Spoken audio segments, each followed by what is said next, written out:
नमस्कार, स्वदेश खबर देख रहे हैं आप। मैं हूं आपके साथ प्रशांत पांडे और स्वदेश खबर की शुरुआत आज आपकी सेहत से जुड़ी हुई। सेहत ही नहीं, आप बतौर कंज्यूमर, बतौर ग्राहक कई चीजों में बहुत अवेयर रहते हैं, बहुत जागरूक रहते हैं। लेकिन ये जागरूकता बाजार किस तरह से इसका भ्रम फैला रहा है, इसके बारे में हम खास चर्चा करेंगे। पैकेज्ड फूड खरीदते ना, पैकेट वाले तमाम खाने पीने की हेल्दी चीज़ें, जूस, ये सारी चीज़ें अगर आप खरीदते हैं तो ये चर्चा ज़रूर देखिए, क्योंकि बहुत चौंकाने वाले खुलासे हुए हैं जिसके हर पहलू पर हम आज बात करेंगे।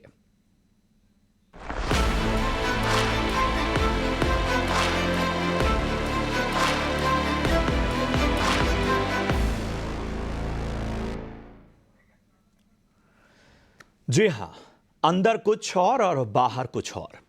पैकेज्ड फूड के लेबल को लेकर आईसीएमआर ने एक ताजा चेतावनी जारी की है। पैकेज्ड फूड यानी पैकेट के अंदर मौजूद रहने वाला पदार्थ, वो चाहे जूस की शक्ल में हो, किसी हेल्दी फूड की शक्ल में हो या बाकी खाद्य पदार्थों की, लेबल पर दी गई जानकारी भ्रम फैला सकती है। अब यह भ्रम किस तरह का है? यानी कि लेबल में जो लिखा गया है वैसी मात्रा उस खाद्य पदार्थ में मौजूद होगी, उस जूस में होगी, ऐसा कह नहीं सकते। हेल्थ रिसर्च बॉडी आईसीएमआर की रिपोर्ट कहती है कि फूड लेबल से लोग गुमराह हो रहे हैं। यही नहीं, जो शुगर फ्री फूड्स होते हैं उनमें भी बहुत से ऐसे पदार्थ हो सकते हैं जो आपके सेहत के लिए ठीक नहीं है। पैक्ड फ्रूट जूस में सिर्फ 10% फ्रूट पल्प्स होता है, बाकी सब कुछ गड़बड़ झाला, यानी जूस का फर्जीवाड़ा। ग्राहकों का ध्यान भटकाने के लिए इस तरह के लेबल बनाए जाते हैं। यानी आपने लिया, आप बतौर कंज्यूमर अपने आपने जागरूकता का परिचय दिया, आपने पैकेट फूड को लिया, सरसरी निगाह से देखा और तमाम चीज़ों को देखने के बाद आपने कहा कि साहब इसमें तो प्रोटीन भी है, इसमें तो विटामिन सी भी है, बाकी सब चीज़ें। लेकिन ये सब आपको गुमराह करने के लिए। नेचुरल प्रोडक्ट्स में आर्टिफिशियल कलर मिलाया जाता है, ऑर्गेनिक प्रोडक्ट्स में भी आर्टिफिशियल प्रिजर्वेटिव्स का इस्तेमाल होता है। जाहिर है यह चिंता में डालेगा। और भी पहलू हैं जिस पर हम चर्चा करेंगे, लेकिन सबसे पहले इस चर्चा में दो बेहद खास मेहमानों को मैं शामिल करता हूं। तो हमारे साथ आज मौजूद हैं शुभप्रदा निष्ठाला जी, जो कि ऑनरेबल वाइस प्रेसिडेंट हैं association of food scientist and technologies India में। बहुत बहुत स्वागत शुभप्रदा मैम, आपका इस चर्चा में समय देने के लिए बहुत बहुत धन्यवाद।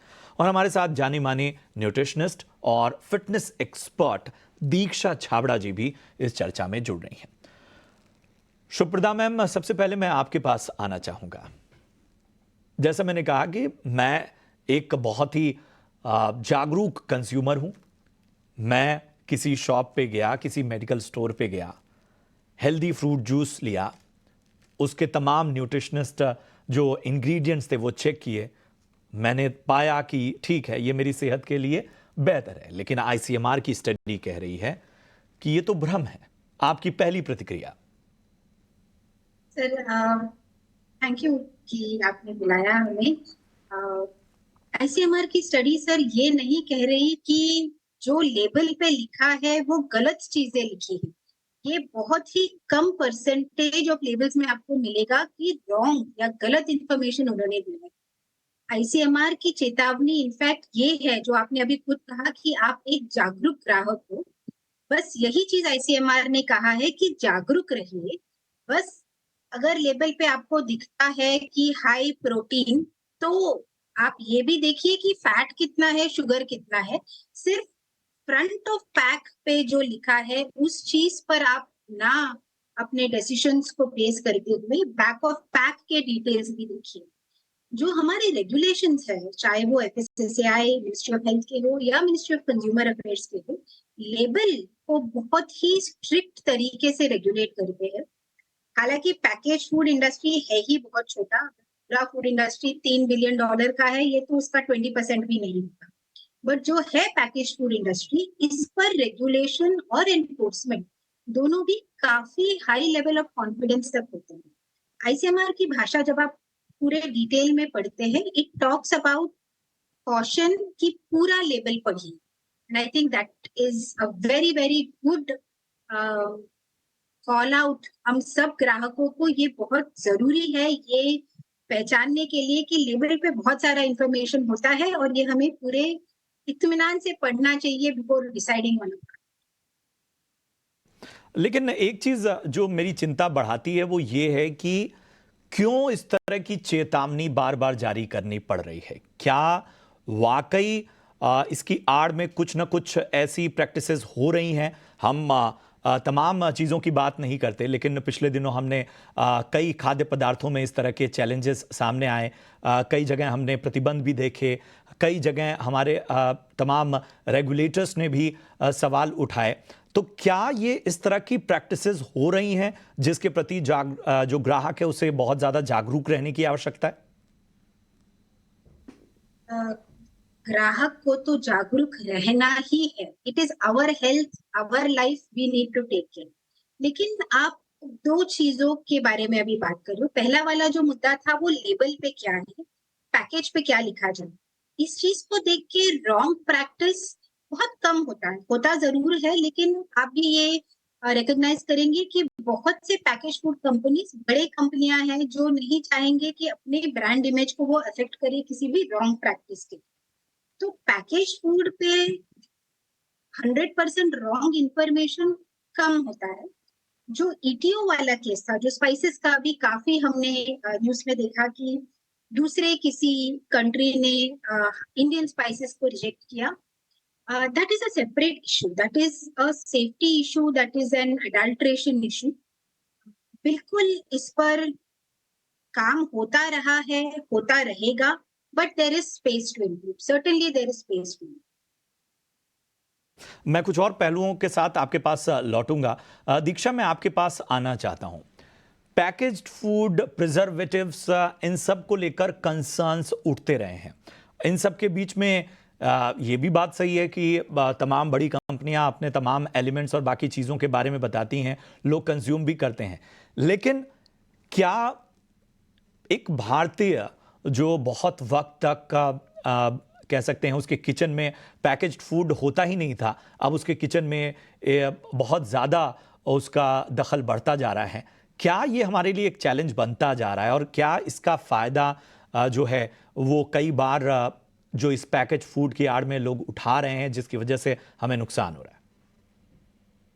जी, बिल्कुल हमारे कल्चर में तो इस तरह के पैक्ड फूड का कोई स्थान ही नहीं था। हम हमेशा से मुझे नहीं याद है कि मैंने बचपन में कुछ भी ऐसे खाने की चीज़ें खाई हैं कंपेयर टू अब मैं एक मदर हूँ और जहाँ मेरे बच्चे को चिप्स भी चाहिए, जूस भी चाहिए। तो डेफ़िनेटली थिंग्स हैव चेंज्ड, हमारा लाइफ़स्टाइल, हमारी चॉइसेस बहुत बदल चुकी हैं और इसीलिए जो हेल्थ के जो चैलेंजेज़ हैं, वो भी बढ़ते जा रहे हैं। तो ये बहुत अच्छा कदम आईसीएमआर की तरफ से है कि वो अगर वो ये देख रहे हैं कि इस तरह की चीज़ों का इस्तेमाल बढ़ रहा है, क्योंकि बड़ी-बड़ी कंपनीज़ यहाँ पे गेम प्लेयर्स हैं, तो वो एडवर्टाइज़िंग, मार्केटिंग उस पर भी अच्छे से भरपूर तरीके से खर्च करते हैं।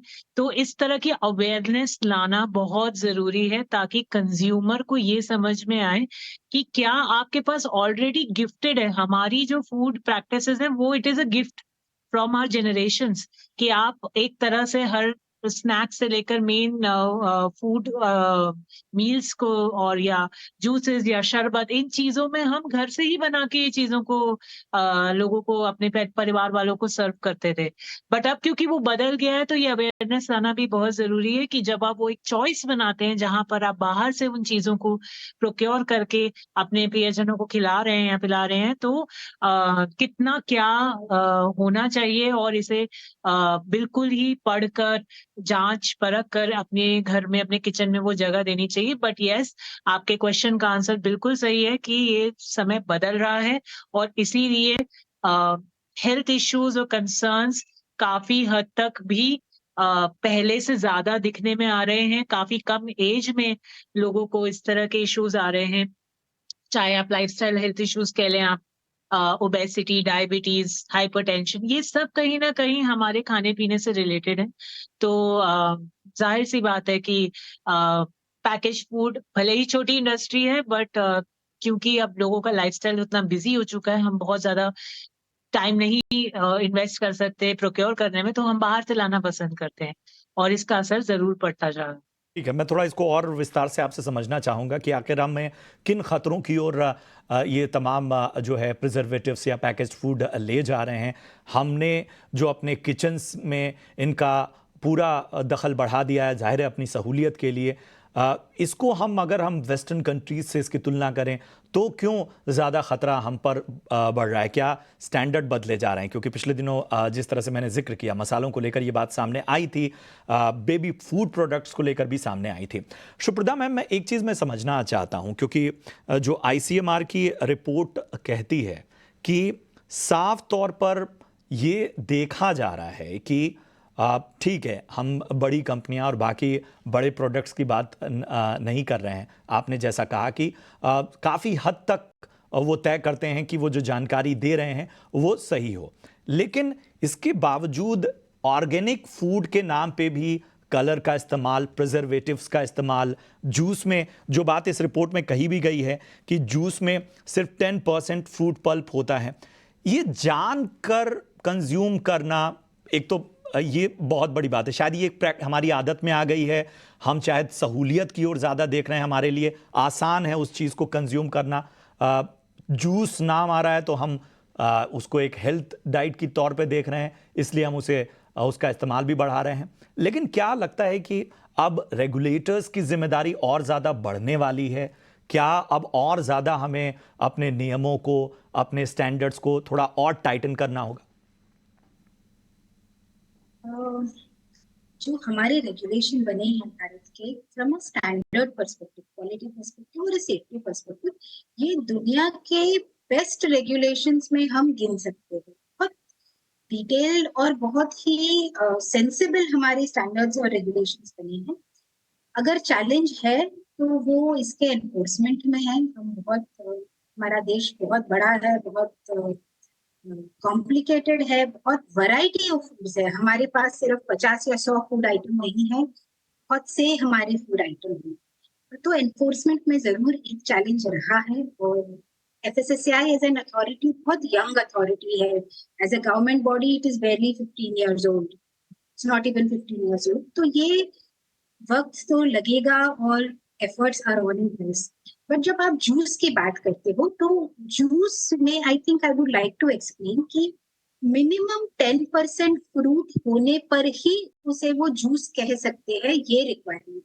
तो जब स्टैंडर्ड बना था, ये इसीलिए नहीं बना था कि आप 10% जूस पे भी जूस बोले। ये इसलिए बना था कि अगर आपके पास 10% एटलीस्ट मिनिमम नहीं है तो आप अपने बेवरेज को जूस नहीं कह सकते। और कितना जूस कंटेंट है ये आपको बैक ऑफ बैग में लिखना होगा। So it's nuanced, it needs some effort from everyone. Regulator पर तो है जिम्मेदारी, इंडस्ट्री पर भी है जिम्मेदारी, और हम कंज्यूमर्स पर भी है। हमारे एसोसिएशन जैसे एसोसिएशंस पे है कि हम ये जागरूकता बढ़ाए कि सही डिसीजन आप किस तरीके से लो। How do you read the information on the label and understand it. जो एडल्ट्रेशन की बात आप कह रहे थे, ETO वाला, एडल्ट्रेशन इज अ प्रॉब्लम। जो ऑर्गेनिक की आप बात कर रहे थे वो adulteration, that is either happening क्योंकि फार्म लेवल पे कोई मिलावट जान के नहीं हुई हो, but it is because of leakages in the system. कई बार मिलावटें हो जाती है, ऑफ कोर्स जानकर भी मिलावट होता है। Adulteration as an issue is certainly something that we as a country need to address, but वो फिर एनफोर्समेंट पे आ जाता है। स्टैंडर्ड्स जो बने हैं, ये भी तो है। हम स्टैंडर्ड्स तो बना रहे हैं, हम बाकी सभी चीज़ें कर रहे हैं, लेकिन तमाम रिपोर्ट्स और तमाम फाइंडिंग्स ये भी कहती हैं कि भारत में जब कोई प्रोडक्ट आ रहा है, भारत में कोई चीज़ आ रही है जिस एडल्ट्रेशन की हम बात कर रहे हैं, अगर वो यहाँ पर कुछ और मापदंड रख रहे हैं, बाहर कुछ और मापदंड रख रहे हैं, भले वो स्टैंडर्ड प्रोडक्ट्स हैं, भले वो बड़े बड़े ब्रांड्स हैं, तो भी एक सवाल उठता है। और इस सवाल के साथ मैं दीक्षा आपके पास आना चाहता हूँ। वेस्टर्न कंट्रीज़ में हम पैकेज फूड का इस्तेमाल आज से नहीं, ज़माने से देख रहे हैं। क्या वजह है कि हमारे हेल्थ पे जो है वो इन प्रिजर्वेटिव्स और जिस तरह के स्टैंडर्ड जब नहीं फॉलो किए जाते हैं तो उसका नुकसान ज़्यादा होता है, और वेस्टर्न कंट्रीज़ में जो लोग कंज्यूम कर रहे हैं वहाँ इस तरह के नकारात्मक प्रभाव कम देखे जाते हैं? क्या इसकी एक वजह यह है कि स्टैंडर्ड दोनों जगह अलग अलग हैं? ये चीज़ है, क्योंकि तमाम बातें इस ओर इशारा करती हैं। देखिए, वेस्टर्न कंट्रीज में भी प्रभाव उतना ही है। और इंडियन जेनेरिक जो हमारी पॉपुलेशन है उस पर एक जेनेटिक, अगर हम पॉइंट ऑफ व्यू से देखें तो हमारे जेनेटिक्स कंपेयर टू वेस्टर्नर्स थोड़े से वीक हैं।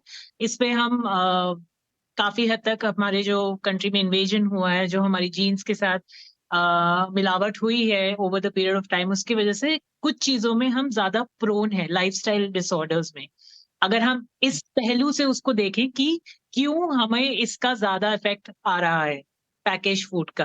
बट ऐसा नहीं है कि वेस्टर्न कंट्रीज में क्योंकि वो सालों से खाते आ रहे हैं तो वो इम्यून हो चुके हैं, जी नहीं, उनको भी उतने ही नुकसान हो रहे हैं। क्योंकि हमारी थोड़ी सी जेनेटिकली हम ज्यादा प्रोन है इस तरह के लाइफस्टाइल डिसऑर्डर से, तो हमारे को इफेक्ट ज्यादा पड़ रहा है। बट जैसा मैम ने यहाँ पे कहा कि स्टैंडर्ड्स काफी स्ट्रिक्ट है इंडिया में भी, तो इसका ये फायदा जरूर है कि जब आप इस तरह के मापदंड रखकर लेकिन किसी भी मुझे चीज लगता को है कि मजाक शायद बनाते हैं। वक्त के साथ और ज्यादा रिफॉर्म्स की आवश्यकता है। हमारी आबादी इतनी बड़ी है कि अगर देश के किसी हिस्से में किसी तरह से कुछ कॉम्प्रोमाइज हो रहा है तो शायद उसे रेक्टिफाई करने में भी कई बार चैलेंजेस आते हैं। पिछले दिनों कंज्यूमर एक्टिविस्ट से भी जब चर्चा हो रही थी तो ये एक बड़ी समस्या उभर के आई कि हमारे पास टेस्टिंग और बाकी सभी चीज़ों को लेकर बहुत से इलाकों में मैन पावर क्राइसिस भी है। हमारे पास स्किल्ड लोग नहीं हैं जो इस तरह की तमाम चीज़ों पे निगरानी रख सकें, और उम्मीद यही की जानी चाहिए कि इस तरह के कंसर्न्स जो उठ रहे हैं वो कंसर्न्स सिर्फ एक चेतावनी बनकर न रह जाएं, बल्कि इस पर एक तरह का डर भी कम से कम बाजार में बने, क्योंकि बाजार को कारोबार से मतलब होता है। ये आज की सच्चाई है। बहुत बहुत शुक्रिया करेंगे शुभप्रदा मैम, बहुत ही अच्छी चर्चा रही, तमाम बातें बहुत स्पष्ट रूप से आपने रखी। इसके साथ ही दीक्षा, आपका भी बहुत बहुत धन्यवाद इस चर्चा में जुड़ने के लिए और तमाम पहलुओं पर अपनी बात रखने के लिए। उम्मीद करते हैं कि आप सभी को इस चर्चा से लाभ हुआ हो। फिलहाल यहां रुकेंगे एक छोटे से ब्रेक के लिए, फौरन हाजिर होते हैं कुछ और खबरों के साथ।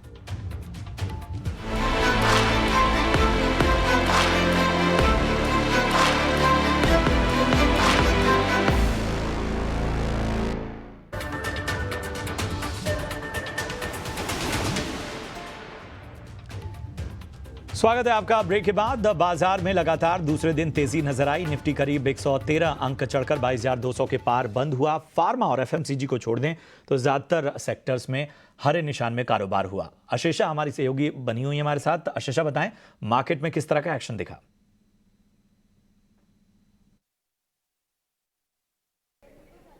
काफ़ी अच्छा दिन रहा भारतीय बाजारों के लिए। तीसरा दिन लगातार निफ्टी 50 हरे निशान में बंद हुआ और दिन के निचले स्तर से देखें तो करीब 150 अंकों की रैली निफ्टी पर दिखाई दी। 22,200 के पार आज हम बंद हुए।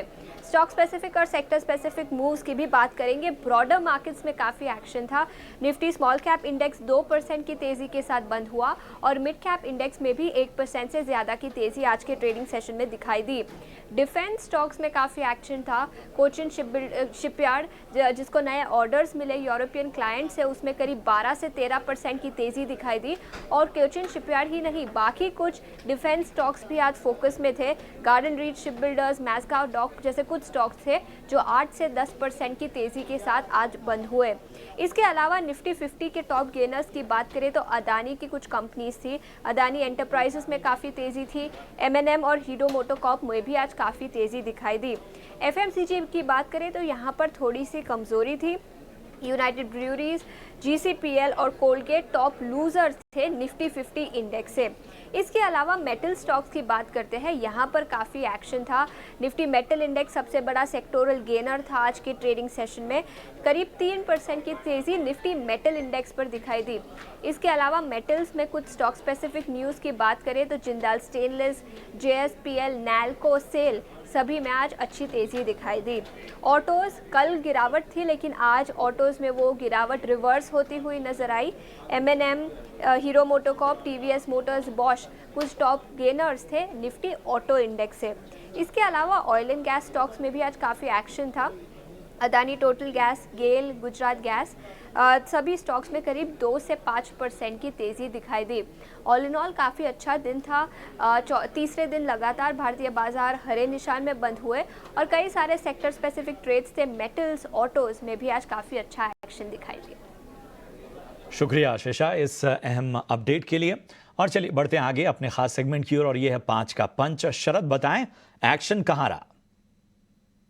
जी बिल्कुल, आपका स्वागत है 5 का पंच में। और सबसे पहला स्टॉक जो हम फोकस पे लाएंगे वो है आरती फार्मा लैब्स का। शानदार नतीजे देखने मिले और ओवरऑल मार्जिन्स, पैट, एबिटा सब जो है हाईएस्ट क्वार्टरली अपडेट इन्होंने दिखाया है। अब बात करते हैं उनके जो कॉफ़ी ऑल्टरनेटिव्स या कॉफ़ी की जो प्रोडक्शन है उसमें भी बहुत एक अच्छी मूवमेंट देखने मिली। और हमने ये बात अप्रैल 18 को हमारे खबर गरम में सेगमेंट में भी पॉइंट आउट किया था। और स्टॉक में आज दिन के ट्रेड में बहुत शानदार मूवमेंट देखने मिला है। HAL दूसरा स्टॉक रहेगा फोकस में, जहाँ पे एक इंपॉर्टेंट अपग्रेड आई है UBS की। मेंटेन बाय रखा है, लेकिन जो टारगेट प्राइस बढ़ा है वो बढ़ा है 3600 से बढ़ा के 5200 रुपीज़ कर दिया है। और आगे जाते हुए एक्सपेक्ट कर रहे हैं कि जो ऑर्डर बुक है वो 3 गुना बढ़ सकता है।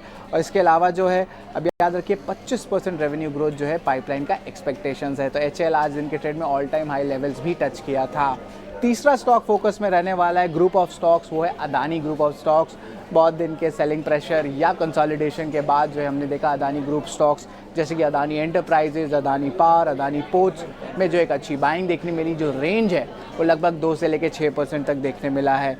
अब बात करें हमारा चौथा स्टॉक एलेंबिक फार्मा, यहाँ पे नतीजे के इम्पैक्ट देखने मिले और स्ट्रॉन्ग में शानदार मूवमेंट देखने मिला। One of the top gainers आपके ब्रॉडर इंडिसेस में भी था स्टॉक। और जो ड्राई एक्सपोर्ट्स है उसके कारण चौथे तिमाही के नतीजे बहुत स्ट्रॉन्ग आए हैं। और आगे जाते हुए जो US के लॉन्चेस है उसमें भी बुलिश कमेंट्री कंपनी ने दिया है। तो हमने आपको 4 ग्रुप ऑफ स्टॉक्स या 4 स्टॉक्स बता दिए जहाँ पे एक्शन वॉल्यूम दिन के ट्रेड में देखने मिल रहा था। और आखिरी स्टॉक जो फोकस में रहेगा वो हमारे खबर गरम है का सेगमेंट का स्टॉक है, वो है GE शिपिंग। यहाँ पे हमारे डीलर्स के साथ बातचीत हुई है और यहाँ पता चला है कि लगातार दूसरे दिन डोमेस्टिक इंस्टीट्यूशंस ने बाइंग की है।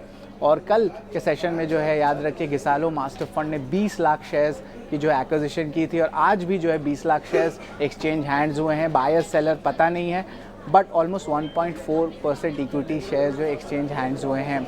ऑफकोर्स मैं बता दूं GE शिपिंग के अलावा थोड़ी बास्केट बाइंग बाकी अन्य शिपिंग कंपनीज़ के भी हुई हैं, क्योंकि ग्लोबल टैंकर रेट्स में बढ़ोतरी हुई है। और एक इम्पॉर्टेंट इंडेक्स आता है बाल्टिक इंडेक्स ड्राई का, अब ये भी जो है लगभग 30% भाग चुका है मार्च के लो से। तो ये 5 अहम स्टॉक्स है जो आपके 5 के पंच में रहने चाहिए। शुक्रिया शरद। बढ़ते हैं अगली खबर की ओर।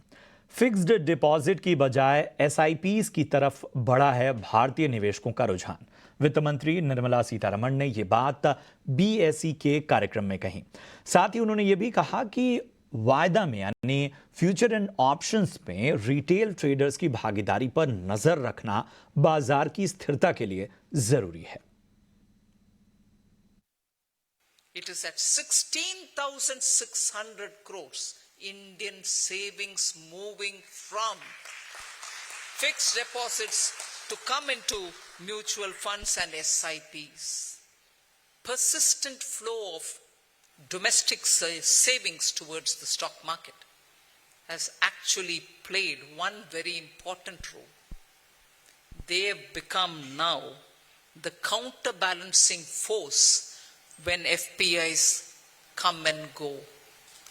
So there may not be actually any fluctuation despite the whimsical FPI movements. Indian owned savings which are coming from small retail investors is providing the shock absorber for you. JP Morgan and the Bloomberg are all going to be literally bringing funds into India. JP Morgan alone, that inclusion into the JP Morgan index alone is expected to bring at least $20 billion into India. I would appeal to this BSE that you should work closely with the SEBI in order to ensure stringent compliances and robust regulatory standards so that further investors' confidence grows. चलिए इसी के साथ इस bulletin में इतना ही। दीजिए इजाजत, लेकिन आप देखते रहिए ईटी नाउ स्वदेश। नमस्कार।